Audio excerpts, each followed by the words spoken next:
2014 से आज तक ये झूठ बोलकर सरकार बना रहे हैं ना। ये मंदिर बनवा के 370 धारा हटा के अपना ये बड़ी बात बोलते हैं कि हमने बहुत बड़ा काम कर दिया। और यहाँ लोग सड़क पर बेचारे टहल रहे हैं, नौजवान बीटेक एमटेक करने वाला नौजवान छात्र यहाँ टहल रहा है डिग्री अपने लिए। इस पर ध्यान नहीं है। जो सरकारी कंपनियां थी बंद हो गई, रेल भर्ती बंद हो गई। रेल में क्या कर रहे हैं जान से, सब जो है दे रहे हैं, ठेकेदारी हो रही है, ठेकेदारी पैसा के बल पे भर्ती हो रही है। 2.5 लाख कम है हराने के लिए बीजेपी। अरे तो 2.5 लाख पटेल भी तो है, 2.5 लाख पटेल भी तो प्रवीण पटेल को टिकट दिया। पटेल क्या उन्हीं के हैं क्या? पटेल क्या उन्हीं के हैं?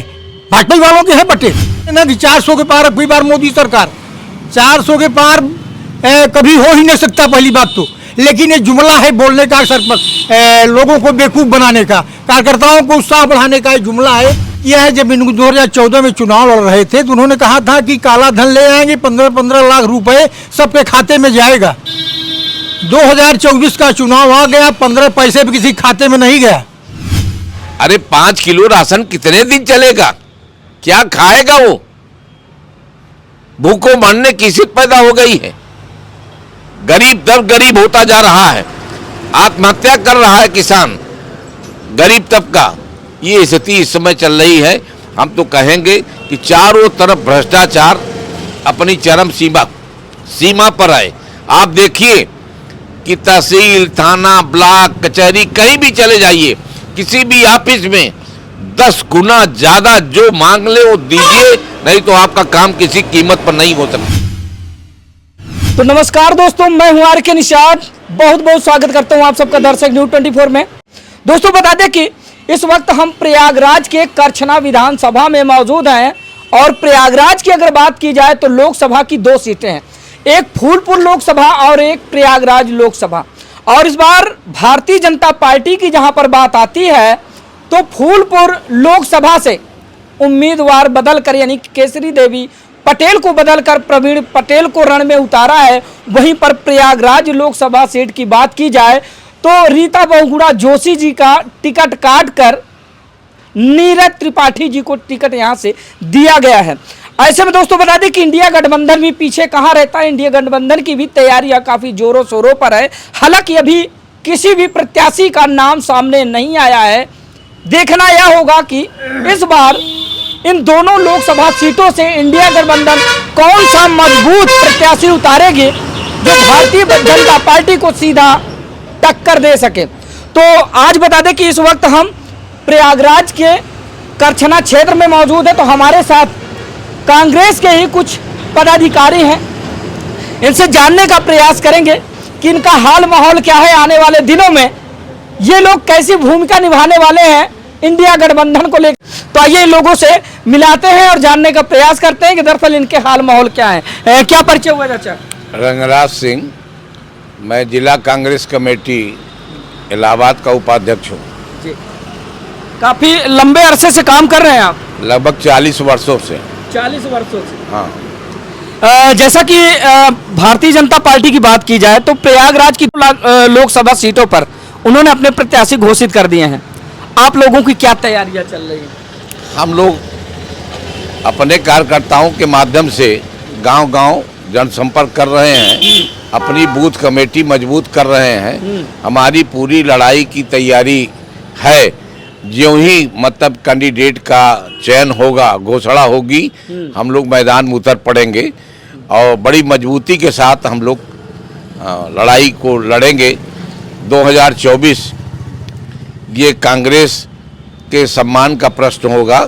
सारे कार्यकर्ता करो या मरो की नीति से लड़ाई लड़ेंगे और भगवान चाहेगा हम सभी को सफलता मिलेगी, ऐसी उम्मीद है। सबसे बड़ा सवाल मेरा यह है आपसे कि पिछली बार की अगर बात की जाए तो प्रयागराज लोकसभा से यानी कि आपके क्षेत्र से रीता बहुगुणा जोशी जी भारतीय जनता पार्टी से सांसद थी, लेकिन इस बार जो है भारतीय जनता पार्टी ने फेरबदल करते हुए रीता बहुगुणा जोशी जी का नामकार दिया और नए प्रत्याशी के रूप में नीरज त्रिपाठी को मैदान में उतारा है। क्या इसका भी कुछ असर देखने को मिलेगा प्रयागराज की लोकसभा सीट पर? इसका बहुत बड़ा असर पड़ेगा। रीता बहुगुणा एक संघर्षशील महिला थी, इलाहाबाद यूनिवर्सिटी में प्रोफेसर थी और बहुगुणा परिवार से ताल्लुक़ रखती थी उनका अपना एक अलग तेवर था संघर्ष का। जब किसी जमाने में कांग्रेस की अध्यक्ष हुआ करती थी तो एक बार ऐसे ही गठबंधन हुआ था तो मुलायम सिंह ने 6 सीट देने की बात कही थी कांग्रेस को, तो कांग्रेस ने इनकार कर दिया था, गठबंधन तोड़ दिया था और 22-23 सीटें संसदीय सीटें जीती रीता बहुगुणा ने अपने नेतृत्व में। उनका तो संघर्षों का इतिहास था। कांग्रेस जमाने में जब कांग्रेस में थी तो उनका संघर्ष था, जब से वो बीजेपी में गई तो उतना संघर्ष नहीं रहा, अवस्था भी काफ़ी हो गई थी। लेकिन आज की तारीख में उनसे मजबूत चेहरा बीजेपी में कोई नहीं है। प्रयागराज लोकसभा की अगर बात की जाए तो इस बार प्रयागराज लोकसभा की जनता के मुद्दे क्या होंगे जिनको लेकर इस बार घमासान होने वाला है? बहुत सारे मुद्दे हैं। सत्ता ने तो कुछ किया नहीं है। सबसे बड़ा मुद्दा बेरोजगारी का है। आज नौजवान दर दर की ठोकरें खा रहा है। सारे कल कारखाने जो गवर्नमेंट सेक्टर के थे, भारतीय जनता पार्टी ने उसको बेच दिया या बंद करा दिया। प्राइवेट सेक्टरों में कहीं जगह नहीं मिल पा रही है। तमाम सारी कंपनियां और मतलब एक कि जब महामारी आई थी उस समय तमाम कंपनियां बंद हो गईं, आज तक उबर नहीं सकी। बेरोजगारी अपनी चरम सीमा पर है। हर परिवार का 2-4 नौजवान पढ़ लिख करके चारों तरफ दौड़ रहा है अपनी मार्कशीट सर्टिफिकेट लेकर के, लेकिन कहीं उसको ठिकाना नहीं मिल रहा है। बेरोजगारी बहुत बड़ी समस्या है। हर परिवार परेशान है अपने बच्चों से। और दूसरी समस्या किसानों की है। किसानों की आय दिनों दिन घटती चली जा रही है। योगी जी के कार्यक्रम जो चलाए, तमाम सांगड़ा चारों तरफ घूम रहे हैं, तमाम लीलगाह फसलों का नुकसान कर रहे हैं, उससे तमाम फसल का बहुत नुकसान हो रहा है किसानों का। और साथ साथ कुछ प्रकृति की भी मार है जिससे कि गेहूं की पैदावार काफ़ी कम हो रही है। उससे एक समस्या किसानों के सामने आ गई है। सरसों की फसल भी काफ़ी कम हुई, चना भी काफ़ी कम हुआ, तो इससे किसान काफ़ी परेशान है। और दूसरी सबसे बड़ी बात है, आज किसानों की बात है, नौजवानों की बात है, गरीब तबका, जो गरीब तबका है वो दर गरीब होता चला जा रहा है। क्योंकि उनके पास खेत बाड़ी कुछ है नहीं कमाने के लिए, कहीं रोजगार नहीं मिल रहा है। मनरेगा का सारा कार्य बंद हो चुका है। जो कांग्रेस जमाने में मनरेगा चलाया जाता था, 90 दिन का सारा कार्य लोग करते थे, वो सारे कार्य बंद हो गए। तमाम सड़कों का, तालाबों का निर्माण बंद हो गया है। सरकार उदासीन हो गई है।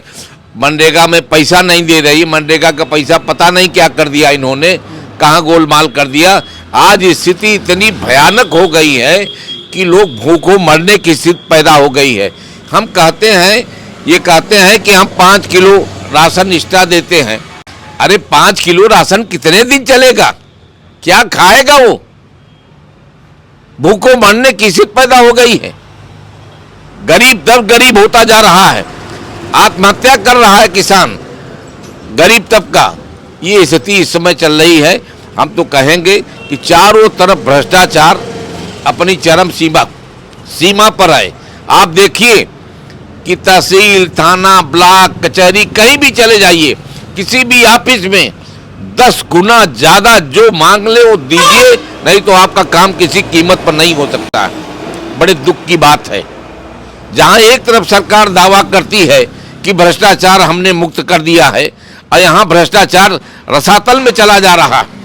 और इतना ज़्यादा भ्रष्टाचार बढ़ गया है कि कभी कांग्रेस जमाने में इतना बड़ा भ्रष्टाचार नहीं था, कम था, लेकिन आज बहुत ज़्यादा भ्रष्टाचार हो गया है। और सबसे बड़ी बात तो ये है कि सत्ता पक्ष के लोग इसको हवा देने में लगे हैं, स्वयं भ्रष्टाचार करा रहे हैं और कर भी रहे हैं। इस नाते भ्रष्टाचार बढ़ रहा है। कोई अंकुश नहीं है, कोई दबाव नहीं। जैसा कि आपने बताया सर कि 5 किलो राशन से पेट भरने वाला नहीं है, तो सरकार की यही सबसे बड़ी रणनीतियाँ है कि जो धरातल पर तमाम योजनाओं से आम जनता को लाभान्वित कर रही है। और उनको बताया भी जा रहा है, जैसे 5 किलो राशन नहीं, उज्ज्वला अंतर्गत गैस ले लीजिए, किसान समृद्धि के अंतर्गत जो है जो किसानों को मुआवजा मिलता है वो ले लीजिए, हाँ, और प्रधानमंत्री, मुख्यमंत्री आवास, इस तरह की तमाम योजनाएं जो धरातल पर देखी जा रही। तो क्या इस बार ये सारे मुद्दे फेल हैं? देखिए, जहां आपने कहा मुख्यमंत्री आवास, प्रधानमंत्री आवास, किसी भी गांव सभा में बहुत ज़्यादा आवास आता है तो 5-10 लोगों को मिल पाता है। हर प्रधान अपने चहेतों को दे देता है। जिनको मिलना चाहिए, जिन गरीबों को प्रधानमंत्री आवास या मुख्यमंत्री आवास मिलना चाहिए, उन गरीबों को नहीं मिलता, उन गरीबों को नहीं मिलता है। इससे स्थिति और विषम बनती जा रही है। सरकार की सारी योजना फेल है। ये भले कहते हैं कि हम सारा पैसा नीचे तक पहुंचा रहे हैं, पैसा नीचे तक कहां पहुंच रहा है? पैसा तो जिनके मतलब आलीशान फ्लैट बने हुए हैं, 10-10, 15-15, 20-20 कमरे बने हुए हैं, फर्स्ट क्लास का मकान बना हुआ है, ऐसे लोगों को लेटरिंग दे रहे हैं, जबकि ऑलरेडी उनके यहाँ 3-3, 4-4 लेटरिंग है। उनको आवास दे रहे हैं उन्हीं लोगों को जो गरीब तबका है, जिनको देना चाहिए, जिनको आवश्यकता है, उनको नहीं दिया जा रहा है। ये सबसे बड़ी समस्या है और इस समस्या का निदान न देखने वाला है न कोई करने वाला है। ये सरकार कैसे चल रही है ये भगवान भरोसे है। कहा यह जा रहा है कि आपके पार्टी के तमाम नेता हैं जो छोड़ छोड़ के भाग रहे हैं, तो लोगों का कहना यह है कि कहीं ना कहीं यही जो है साबित करता है कि पार्टी में किस तरह से हाहाकार की स्थिति बनी हुई है। जब लोग बात चुनाव से पहले ही पार्टी छोड़ छोड़ के भाग रहे हैं, तो कांग्रेस या इंडिया गठबंधन क्या स्टैंड दिखा पाएगी लोकसभा चुनाव में? बहुत बढ़िया आपने प्रश्न किया। कांग्रेस एक समुद्र है, इसमें तमाम सारे लोग गोता लगाते हैं, किनारे चले जाते हैं। बहुत सारे नेता जो कई बार चुनाव जीत चुके हैं और उनकी लालसा और मनसा हमेशा यही बनी रहती कि हम ही को टिकट मिले, दूसरे को नहीं मिले। जो हमारा जूनियर है, जो हमसे नीचे कार्यकर्ता काम करना चाहता है, जो काफ़ी दिनों से लगा हुआ है, ऐसे कार्यकर्ताओं को तरजीह जब मतलब सरकार देती है या मतलब पार्टी देती है कि कार्यकर्ता को मिलना चाहिए, तो लाजिम है बड़े कार्यकर्ता, बड़े नेता छोड़ करके दूसरे दलों में चले जाते हैं। उससे कांग्रेस पार्टी पर कोई असर पड़ने वाला नहीं है। तो आप एक जिला लेवल के पदाधिकारी हैं, प्रयागराज लोकसभा की जहाँ पर बात आती है, तो आपको क्या लगता है कि प्रयागराज लोकसभा में प्रत्याशी कैसा होना चाहिए? और यहाँ पर जो वोट बाहुल्य है, अगर उसको देखते हुए कैसा प्रत्याशी और किस कैटेगरी का प्रत्याशी होना चाहिए? देखिए, जो भी प्रत्याशी हो, सबसे बड़ी चीज वो मिलनसार होना चाहिए और जो जरूरतमंद लोग हों या गरीब तबके के लोग हों, जो अपनी बात उस नेता से कह सकें, अधिकार रूप से कह सकें कि हमारी आप बात सुनिए, ऐसे व्यक्ति को नेता बनाना चाहिए। ऐसा व्यक्ति न बने जिससे कि हम बात ही न कर सकें, जो हमारी बात सुनने के लिए तैयार न हो। ऐसे व्यक्ति को नेता चुनने से क्या फायदा? जो कभी क्षेत्र में घूमे न, और घूमे तो लग्जरी गाड़ियों से घूमे, हाय हवा करे, नाश्ता पानी करे, चला जाए, जनता की समस्या बरकरार रहे। हमारा तो एक सिद्धांत है कि हम किसी भी नेता को हम माला नहीं पहनाते, हम काम की माला पहनाते हैं और यही हम स्वयं पसंद करते हैं। कोई हमसे कार ले, मैं 40 वर्षों से लगातार जनता के बीच में हूँ। गरीब तबके के लोगों को मैं प्राथमिकता देता हूँ। बड़े लोग जो पूंजीपति लोग हैं वो अपनी व्यवस्था किसी न किसी प्रकार से कर लेते हैं, लेकिन गरीब तबका कहाँ जाए? उनकी मदद करने वाला कोई नहीं है। आज की तारीख पर न कोई वकील मिलेगा, न कोई नेता मिलेगा, दलाल तो उसका पूरी हड्डी चूस लेगा। ऐसे लोगों की मैं मदद करता हूं या हमारे कांग्रेस के कार्यकर्ता करते हैं। ऐसे ही लोगों की मदद करनी चाहिए, गरीब तबके के लोगों की, जिनको सरकार या ये कह लीजिए कि महात्मा गांधी के जमाने से ये प्राथमिकता रही है और कांग्रेस की नीति रही है कि गरीब तबके के लोगों के बीच में जा करके उनकी समस्याओं को सुन करके उसको निराकरण करने का प्रयास किया जाए। ऐसा नेता चाहिए, हवाई नेता नहीं चाहिए, जमीनी नेता चाहिए। जमीनी नेता चाहिए। आप कांग्रेस पार्टी के बहुत ही वरिष्ठ जो है कार्यकर्ता हैं। अगर मान लीजिए एक संभावित बात मैं कहने जा रहा हूं, अगर कभी आपको मौका मिले या कभी आपको मौका दिया जाए तो क्या चुनाव लड़ना चाहेंगे आप? हर कार्यकर्ता की एक अपेक्षा होती है, एक समय होता है, कार्य करते करते करते वो अपेक्षा करने लगता है कि हमको भी एक बार मौका मिल जाए। अगर ऐसा मौका हमको मिला तो मैं जो कथनी करनी में हमारे अंतर नहीं है, हमने तो हजारों बार, पता नहीं कितनी बार धरना प्रदर्शन गिरफ्तारी किया है। शायद ही किसी नेता ने पूरे जमुना पार में किया होगा, इतना आंदोलन कोई नहीं किया जितना मैंने किया है।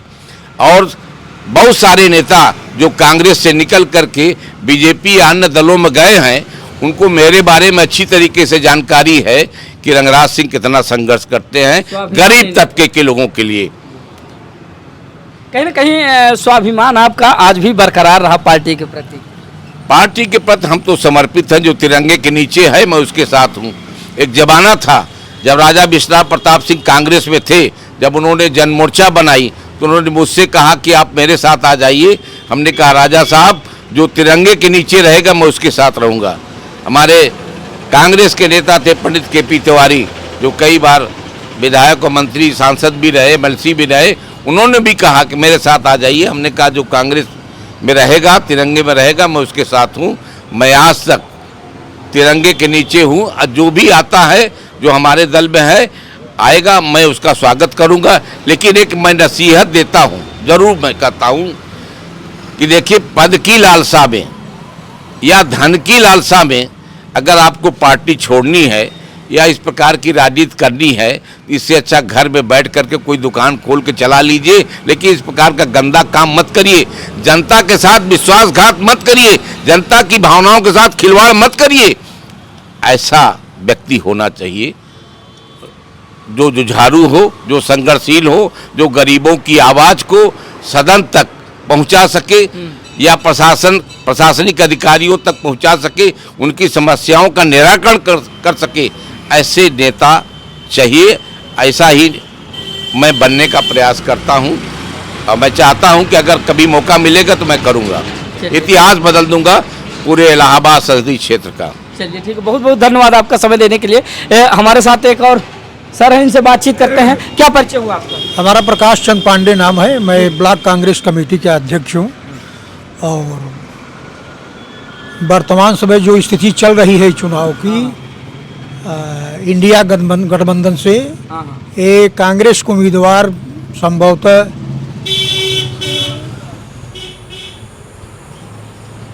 बताएं। उज्जवल रमण सिंह संभवतः होने वाले हैं, अभी डिक्लेयर नहीं हुआ है, संभावित प्रत्याशी हैं। लेकिन मैं ये कहना चाहता हूँ, भाजपा की जो ये जुमला प्रधानमंत्री मोदी जी की है कि अब की बार 400 के पार मोदी सरकार, तो ये जुमलेबाज नेता है। देश जुमले के बल नहीं चलता है, देश काम के बल चलता है। इन्होंने कई बार कहा है किसानों की आय हम दुगनी कर देंगे, चौगुनी कर देंगे, और किसानों की आय दिनों दिन घटती जा रही है। आप देख रहे हैं आग से, दिनों दिन घटती जा रही है।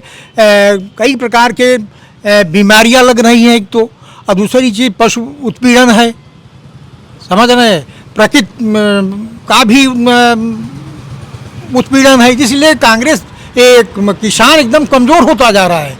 जो जुमला बोलते हैं प्रधानमंत्री या भाजपा सरकार बोलती है, एकदम टोटली रॉन्ग है। आप जान लीजिए, देश को सिर्फ बेवकूफ़ बनाने वाली भाषा भाजपा के लोग बोलते हैं। हमारा ये इलाहाबाद संसदीय क्षेत्र इस बार दिखा देगा कि भाजपा सरकार है क्या। समझ रहे हैं आप? आपने कहा कि मोदी जी जो 400 पार की बात करते हैं तो वो उनका जुमला है, जुमला ही है। आखिर 400 पार की बात तभी ना कोई व्यक्ति करेगा जो वो कुछ अच्छा कार्य किया होगा, विकास किया होगा। हाँ, क्योंकि पिछली बार इन्होंने कहा तो बाजी मारी, तो इस बार भी वो जो है अपने किसी अच्छे कार्य को लेकर जो है विकास उन्होंने यही किया है। जब 2014 में चुनाव लड़ रहे थे तो उन्होंने कहा था कि काला धन ले आएंगे, 15-15 लाख रुपए सबके खाते में जाएगा। 2024 का चुनाव आ गया, 15 पैसे भी किसी खाते में नहीं गया। समझ रहे हैं आप? यानी कि 15 लाख मिल जाए तो भारतीय जनता पार्टी अच्छी है। 15 लाख में जो कह रहे हैं उसको हम बता रहे हैं, जो कह रहे हैं टोटली झूठ बोलते हैं, सिर्फ जनता को बेवकूफ बनाना है। हमने एक बार और कहा था पत्रकारों से कि हमारे उत्तर प्रदेश में बनारस की जो लोग ठगहारी में बहुत प्रसिद्ध हैं, लेकिन मोदी जी उससे भी ऊपर हैं, हमारे देश के प्रधानमंत्री। कि जैसे बोले ना कि 400 के पार अगली बार मोदी सरकार, 400 के पार कभी हो ही नहीं सकता पहली बात तो, लेकिन ये जुमला है बोलने का, लोगों को बेवकूफ बनाने का, कार्यकर्ताओं को उत्साह बढ़ाने का जुमला है। यानी कि समझ रहे हैं आप? उत्साह बढ़ाने के लिए 400 पार बोलते हैं। 400 पार बोल रहे हैं। 400 पार वाले मामले में एक सवाल भी उठा था, क्योंकि लोगों ने सवाल उठाए थे। आपने देखा होगा कि दिल्ली सुप्रीम कोर्ट के जो 2 सीनियर अधिवक्ता थे, भानु प्रताप सिंह और महमूद प्राचा जी, इन्होंने आवाज उठाई थी कि जो मोदी जी 400 पार की बात करते हैं तो कहीं ना कहीं वो ईवीएम के बल पर जो है बात करते हैं। फिलहाल आपकी राय क्या है? हाँ, कहीं हैंग करते होंगे, बात मान रहे हैं हम, कहीं दिमाग चलता होगा। अभी ऐसी बात नहीं है। मोदी क्या कर सकते हैं, वो देश के नागरिक हमारे जानते हैं। बीजेपी क्या कर सकती है ये सब मालूम है हम लोगों को। अच्छा, रही इलाहाबाद की सीट, जो हमारे यहाँ सांसद की सीट चुनाव हो रहा है हमारे इलाहाबाद में, इसमें जो है इस बार इनको पता चल जाएगा कौन जीतेगा कौन हारेगा। ये उड़ान दस्ता पर टिकट दे रहे हैं। अभी तो जब कांग्रेस का टिकट डिक्लेयर हो गया, संभावित टिकट दे दिया गया कुंवर उज्ज्वल रमन सिंह को, तब ये अपना कैंडिडेट ढूंढने लगे। ये किसको उतारे मैदान में, इनको कोई मिला ही नहीं। आज तक 15-20 दिन हो गया तो उन्होंने नीरज त्रिपाठी जी को, जो इलाहाबाद हाई कोर्ट में वकालत करते हैं, इस समय महाधिवक्ता भी हैं प्रदेश सरकार में, तो कहने का हमारे मतलब इनकी कोई न जान है पहचान है यहाँ। इस बार जो है ब्राह्मण जो आप बात कर रहे हैं ये सब होना नहीं। इस बार चुनाव डिक्लेयर है, 4 लाख 5 लाख के वोट से उज्ज्वल रमन जीतेंगे। ये क्षेत्रीय चुनाव है, कोई उड़ान दस्ता है यहाँ चुनाव चारागाह थोड़ी है जमुना पार, कोई आके चल के चला जाए। एक करछना है, जमुना पार इलाहाबाद लोकसभा सीट है, ऐसा होने वाला नहीं, न होने देंगे यहाँ जमुना पार के लोग। चारागाह नहीं है इलाहाबाद सीट, इसका ईंट का जवाब पत्थर से मिलेगा। ये जुमलेबाजी से इस बार चुनाव नहीं जीतेंगे, यहाँ से मुंह पटक के मर जाए। और दूसरी बात एक भी और आप वो बता दीजिए पत्रकार के माध्यम से, इस बार होश में आ जाए। समझ रहे हैं आप? सरकार इनकी बनेगी नहीं इस बार। 2014 से आज तक ये झूठ बोलकर सरकार बना रहे हैं ना, ये मंदिर बनवा के 370 धारा हटा के अपना ये बड़ी बात बोलते हैं कि हमने बहुत बड़ा काम कर दिया। और यहाँ लोग सड़क पर बेचारे टहल रहे हैं, नौजवान बीटेक एमटेक करने वाला नौजवान छात्र यहाँ टहल रहा है डिग्री अपने लिए। इस पर ध्यान नहीं है। जो सरकारी कंपनियां थी बंद हो गई, रेल भर्ती बंद हो गई। रेल में क्या कर रहे हैं जान से, सब जो है दे रहे हैं, ठेकेदारी हो रही है, ठेकेदारी पैसा भर्ती हो रही है। लोगों को बता रहे हैं, नौजवान थक गए हैं फार्म भरते भरते। अब इसका जवाब देगा ये नौजवान, ये अवसर आ गया है। ये भाजपा को मालूम होगा कि जमुना पार है क्या। समझ रहे हैं आप? इनके अब समझ में आएगा कि ये इंडिया गठबंधन क्या है। नाम ब्राह्मण कहाँ है? ब्राह्मण ठाकुर साथ में है इस चुनाव में। हाँ? ब्राह्मण ठाकुर साथ, ब्राह्मण ठाकुर अलग नहीं है। ब्राह्मण जा रहा है भारतीय जनता पार्टी, सब इंडिया गठबंधन में है। मतलब एक पांडे जी अलग हो गए तो इसका मतलब सब जो है भारतीय इंडिया गठबंधन में है। इंडिया गठबंधन है, ब्राह्मण ठाकुर सब इंडिया गठबंधन में। समझ लीजिए, चुनाव होगा तब आप देखें। अभी तो चुनाव 1-1.5 महीने। सुन लीजिए, अभी आपने कहा कि धारा 370 राम मंदिर का कोई फर्क पड़ने वाला नहीं है। हाँ? और अभी वहाँ पे प्लाटिंग होने लगे, सबसे पहले आप प्लाट लेंगे। अरे यार, प्लाटिंग जिसके पास संपत्ति हो अपना, लोग प्लाट लेने की सोच रहे हैं। अरे प्लाट है, जिसके पास पैसा है अपनी संपत्ति बढ़ाएगा, चाहे हम हो, चाहे आप हो, चाहे थर्ड पर्सन हो। इसकी बात आप मत करिए कि राम मंदिर की, जहाँ राम मंदिर घर बगल बनवाएगा। राम मंदिर घर बगल बनवाने से क्या फायदा होगा बताइए आप हमसे? क्या राम आ जाएंगे उसके घर में? राम मंदिर बनने से कोई फायदा ही नहीं, कोई फायदा नहीं है, देश को कोई फायदा नहीं है। बताइए, सनातन धर्म की रक्षा कर रही है सरकार, और राम मंदिर बनाकर उन्होंने एक ऐतिहासिक काम किया, जो सपना आपका 500 साल से नहीं पूरा हो रहा था, भारतीय जनता पार्टी ने पूरा करके दिखाया। अच्छा, इससे कोई जनता को फायदा है बताइए आप? कोई फायदा जनता को है मंदिर बनवाने से? ये तो आस्था की बात है। मंदिर वहाँ है, लेकिन हमारे आपके अंदर भगवान, हम आप जो बोल रहे हैं वो ईश्वर अंश जीव अविनाशी, ईश्वर कान से हम बोल रहे हैं, यही निकल जाएगा, बात खत्म हो गई। वो मंदिर थामेगा, अयोध्या मंदिर धारा 370 थामेगी। अच्छा चलिए ठीक है, ये तो आपके प्रयागराज लोकसभा की बात रही। आपके जो पड़ोसी लोकसभा है यानी फूलपुर लोकसभा, वहाँ का क्या स्टैंड रहेगा, थोड़ा सा बता दीजिए, क्योंकि है तो अपने प्रयागराज जिले में। इंडिया गठबंधन वहां से भी जीतेगा, प्रयागराज की दोनों सीटें गई। इंडिया गठबंधन जीतेगा, आप देख लीजिएगा। हाँ हाँ श्योर है जीतेगा, जीतेगा पक्का। पक्का 100%। किस बेस पे दावा कर रहे हैं आप, किस बेस पे दावा कर रहे हैं? सिर्फ 2.5 लाख यादव है फूलपुर में, सिर्फ इसकी वजह से। 2.5 लाख कम है, 2.5 लाख कम है हराने के लिए बीजेपी। अरे तो 2.5 लाख पटेल भी तो है, 2.5 लाख पटेल भी तो, प्रवीण पटेल को टिकट दिया। पटेल क्या उन्हीं के हैं क्या? पटेल क्या उन्हीं के हैं?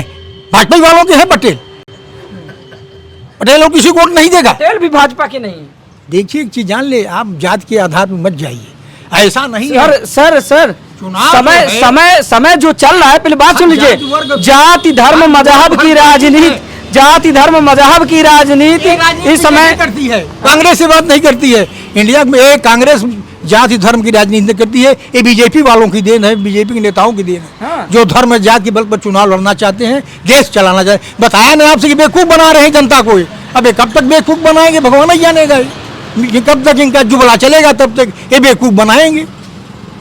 समझ रहे हैं आप? एक भी काम इनका कायदे का नहीं है, समझ लीजिए आप। तो कुल मिला के प्रयागराज की दोनों लोकसभा सीटें इस बार भारतीय जनता पार्टी के खाते से बाहर। बाहर है, बाहर इंडिया गठबंधन ले रहा है। तो दोस्तों बता दें कि आज हम चुनावी महासर्वे में निकले थे और इस वक्त हम प्रयागराज की करछना विधानसभा में मौजूद थे। धन्यवाद। हमारे साथ कांग्रेस पार्टी के ही पदाधिकारी थे, जिनको आप लोगों ने बाखूबी सुना। इनके जो विचार थे आने वाले लोकसभा चुनाव 2024 को लेकर, वो भी आप लोगों ने सुना। इस बार बता दें कि बड़ा ही रोमांचकारी चुनाव होने वाला है प्रयागराज की दोनों लोकसभा सीटों पर, और इन लोगों का कहना है कि इंडिया गठबंधन दोनों जगहों से जीत कर संसद पहुंचेगा। फिलहाल आप लोगों की राय क्या है, कमेंट करके जरूर बताइएगा। तो मिलते हैं किसी दूसरी खबर में, तब तक के लिए नमस्कार।